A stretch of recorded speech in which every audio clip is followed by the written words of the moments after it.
This is part 3 of the epic story of Justice LaHero and the 7 interdimensional sword.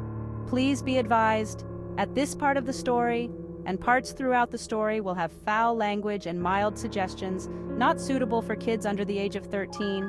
Please be advised. And as always, please enjoy. The darkness of the void pressed in on Justice LaHero, its oppressive weight choking the very air from his lungs. The life sword was dim in his hand, drained by the strange energies of this desolate place. His footsteps echoed unnaturally in the shadowy expanse, and every movement felt like wading through thick tar. There, just ahead, stood Doku, his form barely discernible against the ever-shifting darkness, his eyes like 2 burning coals piercing through the abyss. "You look tired, Justice. Need a break?" Doku said, his voice carrying a strange mix of taunt and regret. "This void has a way of stripping down even the strongest to their raw essence. It's the truth revealed, without the lies we tell ourselves, the false hope that we cling to, and allow us to see the world as we should see it." Justice's fingers tightened around the sword's hilt. He didn't need this reminder, not from Doku, someone who said he is a friend, a brother in arms before everything fell apart. But the memories were vague, distorted, like a dream half-remembered. "We used to stand together. You were my closest friend, Justice. We fought side by side since the beginning. How can you not remember any of it?" Justice's head ached as he lets out screams of confusion. Flashes of a life he couldn't quite place flickered in his mind. Countless fights, laughter shared over a campfire, the clang of swords and a name, faded in existence. He shook his head, struggling to focus. Stop lying. I've had enough of your tricks. You're nothing but a soul who lost his way. Trying to fight his way back to good grace. You don't know what you're talking about. Doku's face twisted with rage and pain. "I'm the one who lost my way. Me. You're the one who turned your back. You're the one who abandoned everything we believed in. You don't even remember my name, do you, Justice?" Hey, just as a reminder, if you're enjoying this story, come check out the rest of Justice LaHero YouTube channel for more nonsense stories like these, instrumentals, other funny gaming videos, and his Jackbox live stream on Saturdays 8:30 p.m. Central Time. Also, don't forget to like, comment, and subscribe to my nonsense stories. Because it is my nonsense that makes no sense whatsoever. Hey, what are you 2 idiots doing? Get back to work, they're waiting. As always, we have too much fun. We have to go now. Back to the part 3, enjoy, and as always, thank you. With a roar, Doku lunged, the void swirling around him as if he were drawing its power into himself. Justice raised the life sword just in time to block a deadly slash from Doku's blade, a blade that seemed to writhe and shift, pulsing with dark energy. The 2 warriors clashed, unleashing their fury in a relentless dance of power. Blades met with violent sparks, void energy crackling as they clashed again and again. Justice unleashed the sword hand release, spectral swords forming around his fingers like claws, but Doku countered with a devastating noxious shade, enveloping the battlefield in shadowy mist that sapped Justice's strength with every breath.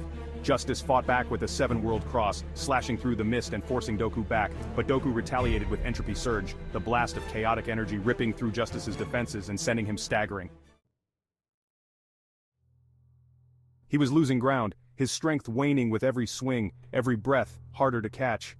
Doku's attacks came faster, more relentless, driving him back until Justice's back hit the cold, unyielding wall of the void. There was nowhere left to go.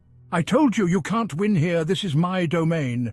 This is where you will remember who you truly are, even if I have to drag you down myself." Justice's vision blurred. He knew he was outmatched, his strength was spent, his sword's light fading. But something deep within refused to give in. He forced himself forward, summoning every ounce of willpower, raising the life sword for one final charge. Even if he fell here, he would not go down without a fight. With a desperate shout, he launched himself at Doku, determination burning in his eyes. But before their blades could meet, a blinding white light split the darkness.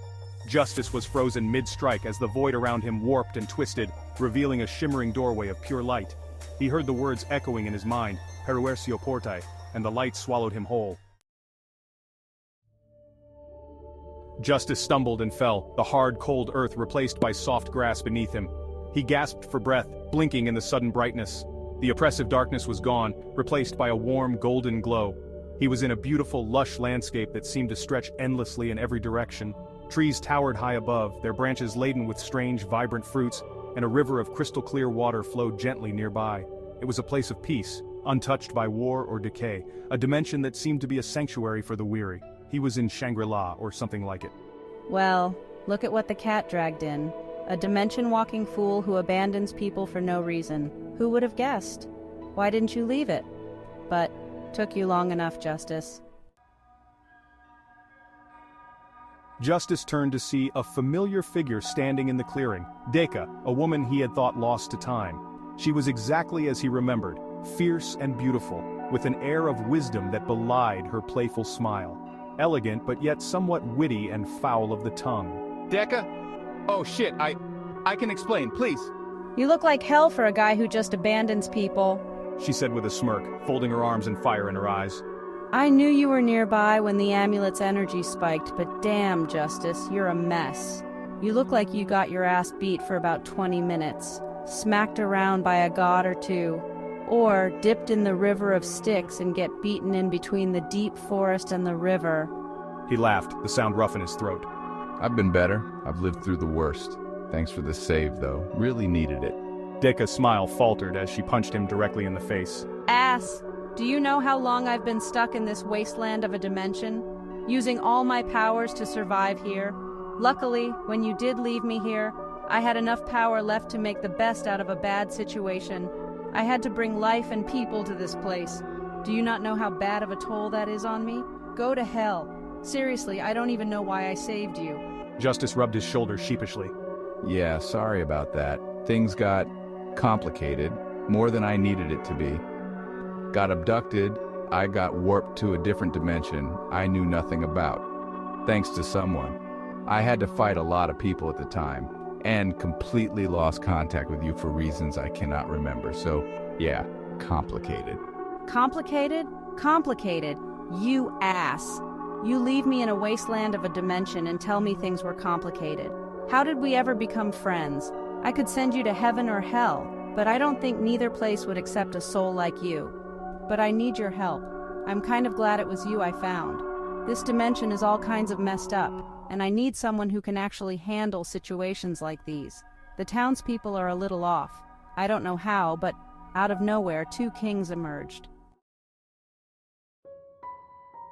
Justice listened as she explained the situation, how the dimension was corrupted, how time moved differently here, and how the people were caught in a cycle that seemed out of sync with the rest of reality. She glanced at his amulet and sighed, seeing the faint glow of depleted energy. You're running on fumes. I can tell by the light flickering amulet that you have. Deka said, shaking her head. And your sword, it's not at full power either. And from the way it's looking, it looks like it is no longer complete. I can give it a bit of a charge, but it's going to take time. And you need that amulet at full power if you're going to find the other parts to the sword. Damn it! Doku! He's out there! Justice said, his face growing grim.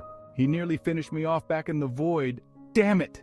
I need to quickly complete the dimensional sword. I think the void Doku created stripped the sword of its power. Deka nodded, her eyes serious. Then she proceeds to hit Justice on the back of his head as hard as she could. He won't find you here. Not for a while, at least. Time flows slower in this dimension. You'll have a chance to rest and gather your strength. But first, you need to understand what's happening in this place. Justice nodded, grateful for the respite, and for a familiar face amidst the chaos. Deka handed him a pouch of green and purple herbs, the kind she had always carried, herbal remedies from the dimensions she had explored, and told him to rest. But curiosity gnawed at him, and soon he was wandering the streets of LaLagos, a strange, rogue-like town that seemed familiar, yet not quite right. Some of the people were rough and knew they were in a lawless land. Some were welcoming, and you could honestly see them trying to make the best out of their situation. Their eyes held a strange emptiness, their praises directed toward 2 rulers, a pair of kings Justice did not remember from his past visits. The LaLagos he knew had been free, a place without rulers, a sanctuary for wanderers and rebels. He pushed through the crowds, his heart beating faster as he spotted one of the kings passing through the marketplace, surrounded by adoring citizens. They chanted his praises, calling him the timeless king, claiming he had been there forever in eternity. Justice froze as the king turned and met his gaze. No way, no freaking way, you son of a bitch! How? There was no mistaking that face. Even through the veneer of royal garb, Justice's fury ignited as recognition struck him like a lightning bolt. It was an old enemy, Donovan. To be continued. This is the end of part 3. Don't forget to like, comment, and subscribe if you want more nonsense stories like these.